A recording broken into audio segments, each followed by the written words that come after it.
Good morning, and welcome to the First Unitarian Church here in Salt Lake City. We gather here bringing our public faces, our personal secrets, our shared humanity. We gather here seeking deeper understanding, nourishment for our spirits, the grace of being together. We gather here giving thanks to one another, praising the gift of life, remembering our responsibility to serve all humanity.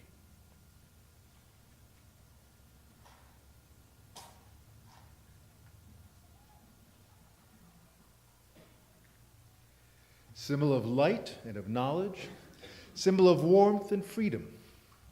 We light this chalice as a symbol of our faith. Here we gather to celebrate hope and the infinite possibilities of love. May we open our service turning our hymn books, please, to number 144.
You gave us all enough time to go to Sunday school this morning. Thank you, David.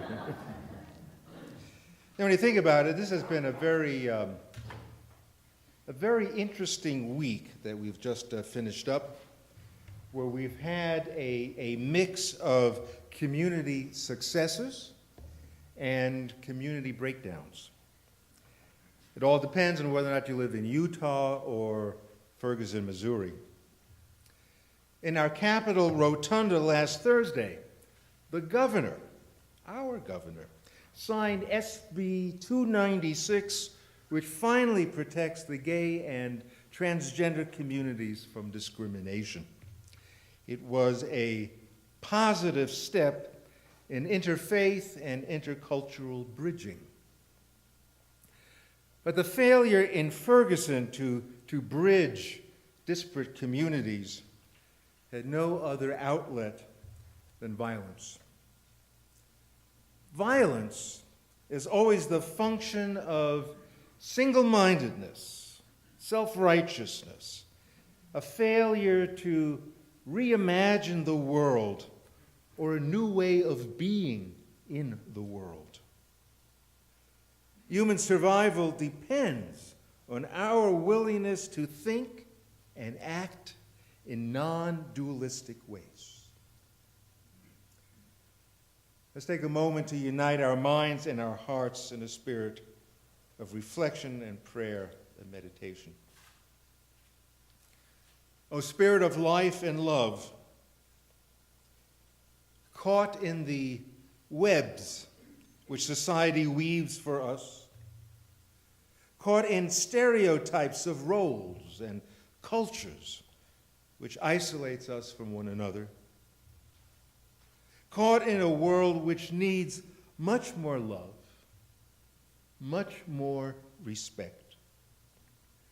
We pray that we can find moments of inner strength and a strong heart to enable us to envision a world at peace, a world in which loyalty to our tribe surrenders its narrow focus, and we become mindful of the world's need for greater compassion, justice, and beauty. Amen.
I hope you find this reading as fascinating as I did.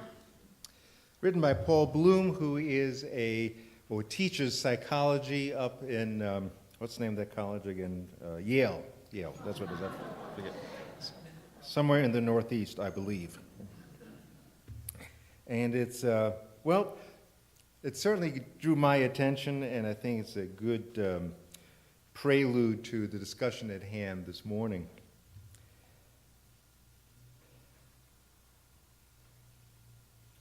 On April 15th, 2013, James Costello was cheering on a friend near the finish line at the Boston Marathon when the bombs exploded, severely burning his arms and legs and sending shrapnel into his flesh.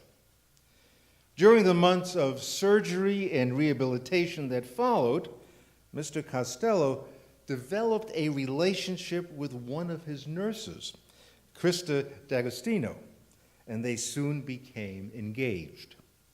Mr. Costello posted a picture of the ring on Facebook. Quote, "I now realize why I was involved in the tragedy. It was to meet my best friend and the love of my life." Mr. Costello is not alone in finding meaning in life events. People regularly do so for both terrible incidents, such as being injured in an explosion, and positive ones, like being cured of a serious disease. As the phrase goes, everything happens for a reason. Where does this belief come from? One theory is that it reflects religious teachings. We think that events have meaning because we believe in a God that plans for us, sends us messages, rewards the good, and punishes the bad. But research from the Yale Mind and Development Lab, where I work, suggests that this can't be the whole story. In one series of studies recently published in the journal Cognition, we asked people to reflect on significant events from their own lives, such as graduations, the births of children, falling in love, the death of loved ones, and serious illnesses. Unsurprisingly, a majority of religious believers said they thought that these events happened for a reason and that they had been purposefully designed. But many atheists did so as well. And a majority of atheists in a related study also said they believed in fate, defined as the view that life events happen for a reason and that there is an underlying order to life that determines how events turn out. The atheist responses weren't just the product of living in America's highly religious society. Research done at Queen's University in Belfast found that British atheists were just as likely as American atheists to believe that their life events had an underlying purpose, even though Britain is far less religious than America.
For those of you who may be here for the very first time this Sunday morning, you were brought in either because of some cosmic design, or you thought, well, yeah, I've got nothing else to do, what the heck, I'm going to go by.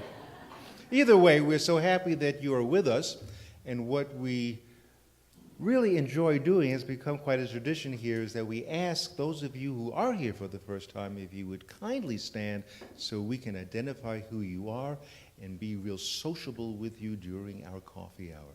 So who's here for the first time? Please, welcome. Anybody else here for the first time? Please stand so we can say thank you.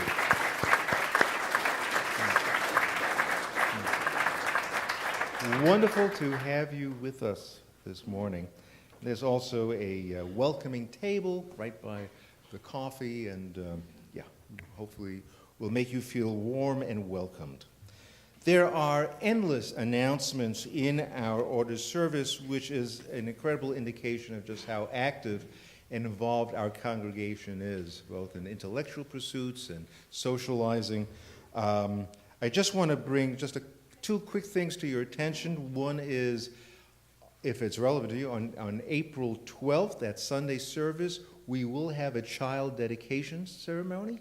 And so if you have a little one that you'd like to have dedicated, either let me know or our religious educator, Mary Croner Ekstrand. Also, speaking now of little bigger kids, our high school class is busily raising funds to get them to do their social service work in Portland, Oregon, and also drop in at the General Assembly. And so they have a real fun social plan for next Saturday, a sensational spaghetti dinner. And that's going to involve a program here in the chapel. There's going to be a dance company that's doing a lot of Dr. Seuss themes. And then we move over to Elliott Hall for a wonderful spaghetti dinner and socializing. So it's $15 a person. If you can sign up now for it, that would be helpful. If you don't have your checkbooks with you, then at least sign up so we know how much spaghetti we will need to prepare for next Saturday. By the way, as an aside, I went to theological school with Dr. Seuss's nephew, who was a Unitarian. And he didn't admit this too freely to a lot of people, but I asked him if his uncle was a Unitarian, and he said, probably. So, anyway, let me just say we are in the middle of our pledge drive. And that's a very important part in the life of this church, because without your generous pledges, we really wouldn't have much of a church, let alone programming and staff. We're about halfway through the pledge drive, and we are only about halfway at our goal. And this goal is really crucial for us to continue with all the fine things that take place here in this church. We basically have three groupings of people. We have members who sign on the line, and we ask the members again to be as generous as possible. We also have a large designation of friends of the church. And the friends have also been very, very generous throughout the years, and we ask the friends to please continue with their generosity. But then we also have a group of occasional visitors. And occasional visitors are the ones, at least this morning, that I want to pick on just for a second, because the occasional visitor, we'd love to have occasional visitors, but they're too easily content to just put $1 on the plate and then wait for the next occasion when they're moved to come here. But unless we really make an all-out effort to support this church, everyone supporting it, then there might not be an occasion for us to visit. And so please think about your role, your connections to this church very, very deeply, and see if we can't make our goal this year to give you, if you don't know what the goal is, to give you some idea of what we're looking at. The goal is a little over $500,000. So we need people to be kind and generous and support this church and our congregation. The offering will now gratefully be received, a chance to welcome one another and bid each other a good morning.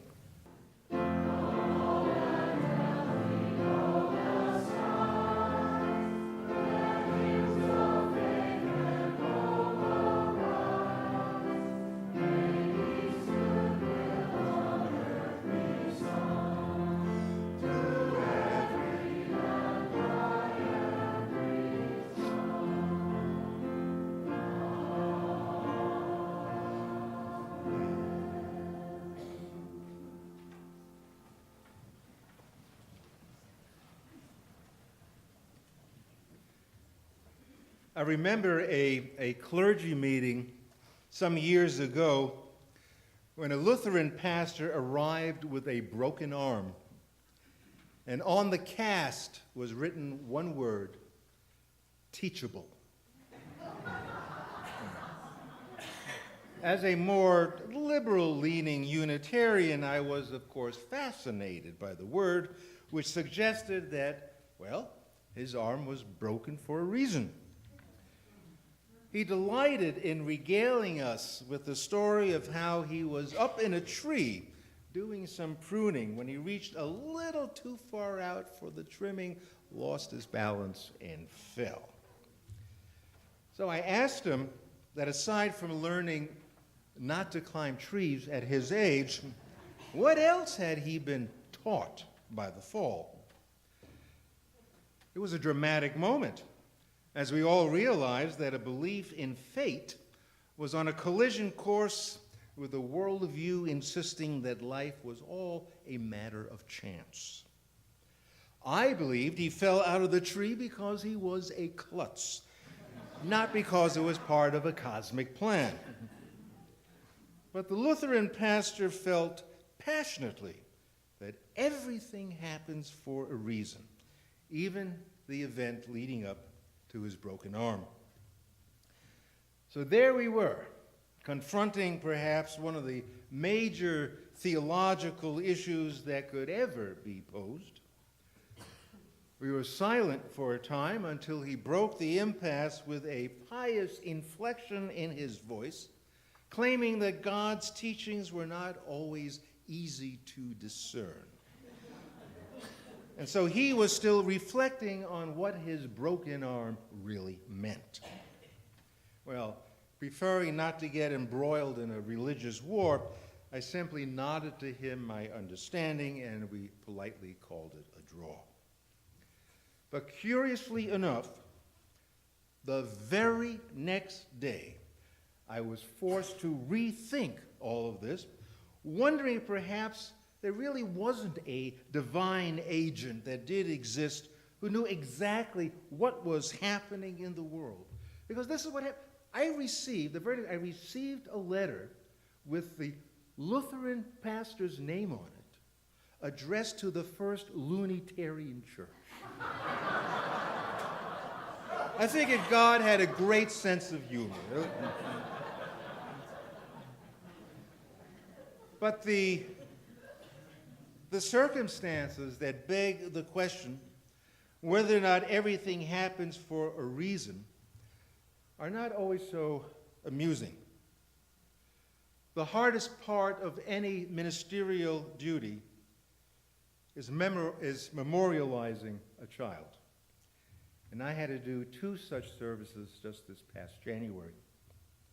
At each one, as the line of mourners were filing out, somebody would break rank, so to speak, step closer to me and whisper, well, this had to happen for a reason. We might not understand it, but there has to be a reason for so much pain caused by this untimely death. And I simply say, I don't know. Maybe, but it's hard to conceive. I took the question, does everything happen for a reason, to a bunch of people whom I consider to be life enthusiasts, extremely positive personalities, and above all, solid, sound, rational people who basically have little use for religion. And they all answered my query by saying, "Why, yes, everything happens for a reason." I was stunned. But that's why I chose the reading for this morning, which describes a series of studies indicating that not only a majority of religious believers said they thought events in their lives happened for a reason, presumably by God, but that a majority of atheists did believe so as well, and said that they believed in fate, defined as life events happening for a reason, and that there is an underlying order to life that determines how events turn out. They just don't make atheists the way they used to. That was my favorite. I began to push back some on these non-believing individuals on how, without a manipulative God, how could they still believe that everything happened for a reason? And the most typical response involved an explication of innumerable crazy events in their lives that ultimately led to finding their significant other. One such person who met her husband at her grandmother's funeral honestly believes that's why Grandma passed away. It may be sad, but her death, it was there for a reason. That's what it's right. I always ask, so you believe this was meant to happen? And I always get the same response, yes. Don't you think there may have been a series of coincidences? Oh no, there can't be that many coincidences. Two people said to me, it's like the constellation of stars. It was not chance that they ended up that way, but by design. No star is out of place. Okay. The laws in the universe speak to order, not chance. At this point, it gets a bit technical, so I stop. But I'm reminded how another non-believer, Albert Einstein, famously said that God doesn't play dice with the universe. Now, this has nothing to do with God per se, but Einstein's belief that precise mathematical and physical laws govern natural law. These laws did not simply come into being as though it was just the roll of the dice. I mean, that would suggest that laws did not fall randomly into existence. That's what Einstein was saying. It was all purposefully done. It was not the roll of the dice. Einstein's view represents the opposite of someone like the great 19th century philosopher Charles Sanders Peirce, who argued that the laws of the universe evolved, the laws developed by chance, which a century later quantum mechanics insisted was true. Even the laws of nature are fundamentally random. So the question of random versus intended design plays out in personal ways and ultimately formulates our belief system. In the utterly, indescribably vastness of the universe, we would all probably agree that it is a bit frightening to contemplate our place in it. It's even presumptuous to assume that we have a place and purpose. Does the universe really care who lives and who dies? With such indifference, how do we make sense of what we're supposed to be doing here? Is there any meaning at all to being here? Any meaning at all to all of this that we find? The traditional religious argument maintains there is no meaning to be found if you believe that everything in the universe is random. I mean, once you conclude that everything comes about merely by chance, then what, if anything, has purpose. Take, for example, the popular atheist Richard Dawkins, who has written that the universe exhibits, and I quote, precisely the properties we should expect if there is at bottom no design, no purpose, no evil, no good, nothing but blind, pitiless indifference. Ugh. That's another way of saying it's all meaningless. It's another way of asking, why bother? There's no rhyme or reason to any of it. Dawkins represents a cold and stark and empty alternative to those who find meaning in a God or in a cosmic plan. If we believe that there are teachables and that something is responsible for the unfolding of all events, then we have a much easier time making at least a modicum of sense in this vastly unfriendly cosmos. So whether you believe that the universe and our lives in it come about by mere chance, or you believe that our lives in the universe are run by a plan, both sides of the argument contain difficult issues that need to be examined. It's not an either-or situation. If you place yourself in the group that feels that God has a plan for us all, and this reminds me of the little old Calvinist lady who falls down the basement steps, picks herself up, dusts herself off, and she says, glad that's over with.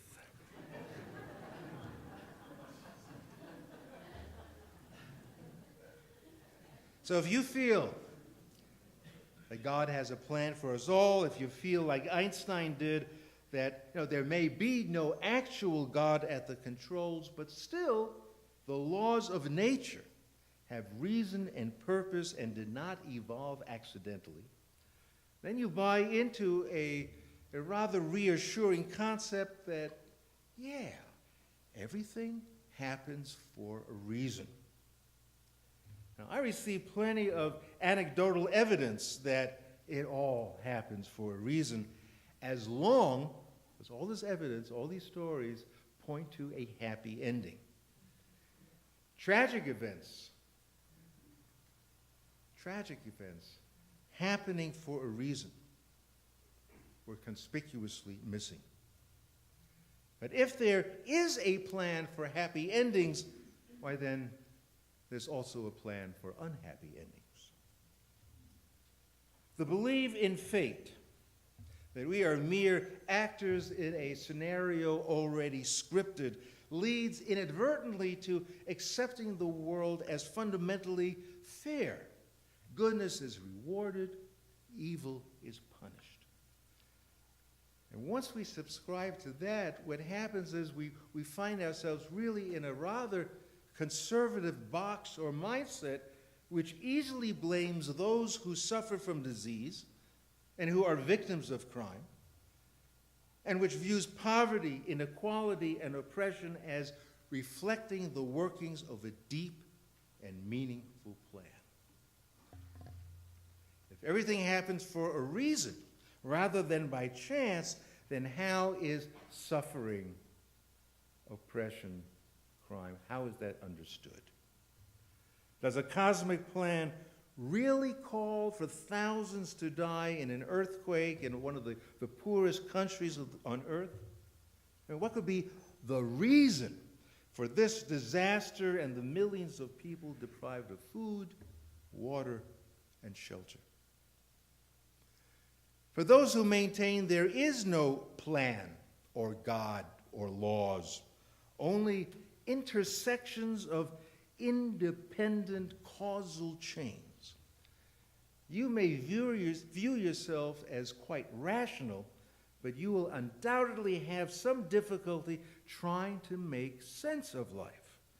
For example, if we take the story from our reading this morning, where a man standing at the finish line at the Boston Marathon when the bombs went off, does he make meaning of the tragic event by citing the love which followed for his nurse? Or does he fall into abject despair because the world is totally indifferent to his life, his death, his wounds, his love? How do we live our lives moving forward if we are resigned to a belief that everything happens simply by chance? By chance. How do we find meaning if all we do is replay independent causal events to offer an explanation, to connect the dots, so to speak? So does the man at the Boston Marathon find meaning by piecing together the intersections of terrorism or the vulnerability of American Muslims to terrorist propaganda, and then add his personal desire to cheer on his friend at the Boston Marathon? You kind of connect all those dots. Does he draw meaning from that? The I, me, gets lost in everything random. Because what happens is if it's all by chance, I don't matter. The universe will go on whether I am here or not. What meaning then can my life possibly hold? I think it becomes pretty obvious why we have this natural urge to believe in at least some semblance of an ordered universe or immutable laws which provide for us, of course, comfort. The Richard Dawkins idea of pure randomness offers only despair in depicting our helplessness. Bottom line, whether you lean towards fate or chance, our lives never escape the tragic, never avoid suffering, never circumvents loss. In fact, life is often understood in terms of this enormous paradox. To love life all the more, that's our challenge. To love life all the more, even though we ultimately lose it. I deeply believe we need more than pithy comments when confronted with suffering. Oh, it happened for a reason merely anesthetizes the pain with a glib overview pointing to a controlling force, that we simply fail to understand. But it's there. It happened for a reason. By dismissing suffering as a result of random forces intersecting at the worst possible times offers little comfort or assurance. No meaning can be found in either worldview. But maybe part of the problem lies in what the great liberal Baptist preacher Harry Emerson Fosdick said about 100 years ago. He said, "Nobody ever finds life meaningful. We have to make it meaningful." No one ever finds life meaningful. You have to make it meaningful. Making meaning in life constitutes our life's work. Making meaning is often tested, as we learn from Viktor Frankl, who wrote his masterful treatise while suffering the inhumanity as a Jew in Auschwitz. He came out with the spectacular book, Man's Search for Meaning. And he concludes that the meaning of life exists in every moment of living. Life never ceases to have meaning, even in suffering and death. For we have the capacity to imagine the future, and therein lies the sweet message of hope. We make life meaningful through purposeful work, he says. We make life meaningful through love and courage to face difficult situations. We need not be helpless onlookers in the face of tragedy in an indifferent world, nor do we have to figure out the teachables when suffering afflicts us. Stuff happens in life, some of which is beautiful and some of which is ugly. And what we do with that, quite simply, is to commit ourselves to helping each other and to healing each other. It is daring to love despite the inevitability of loss.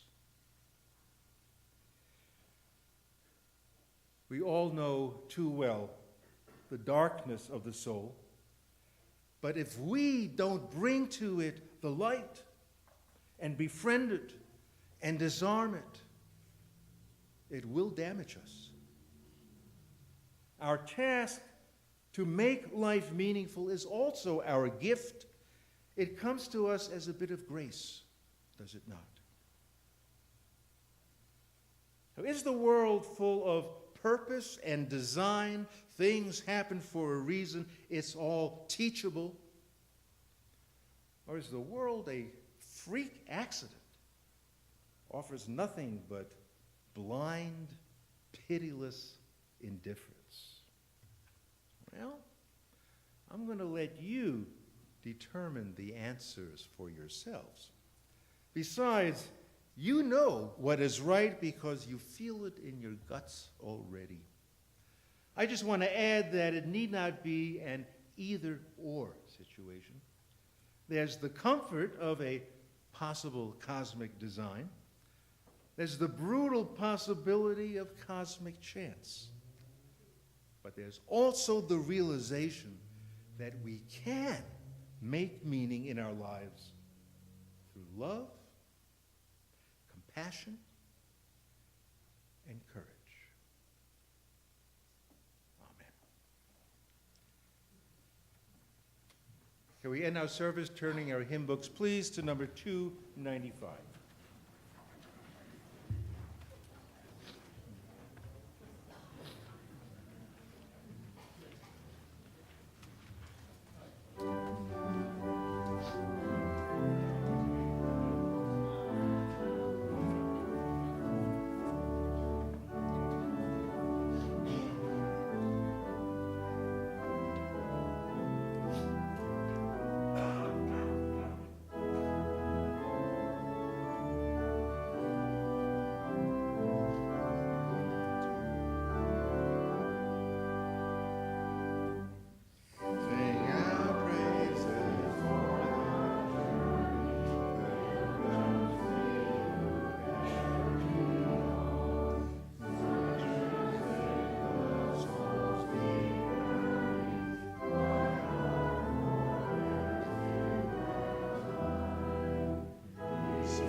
As we extinguish the chalice, our closing words this morning couldn't be more succinct or more wise.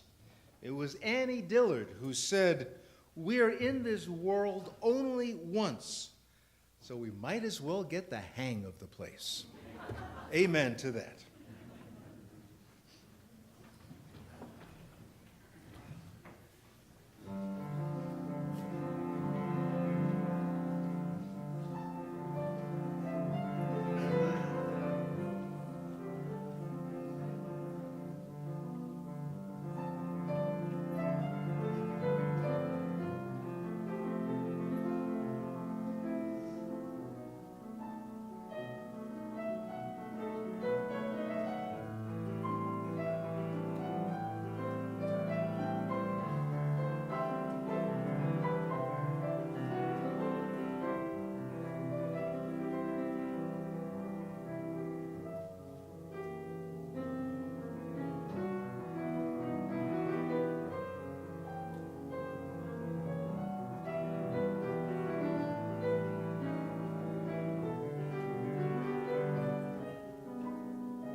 pledge cards and we donate our gold. David will play chopsticks every morning.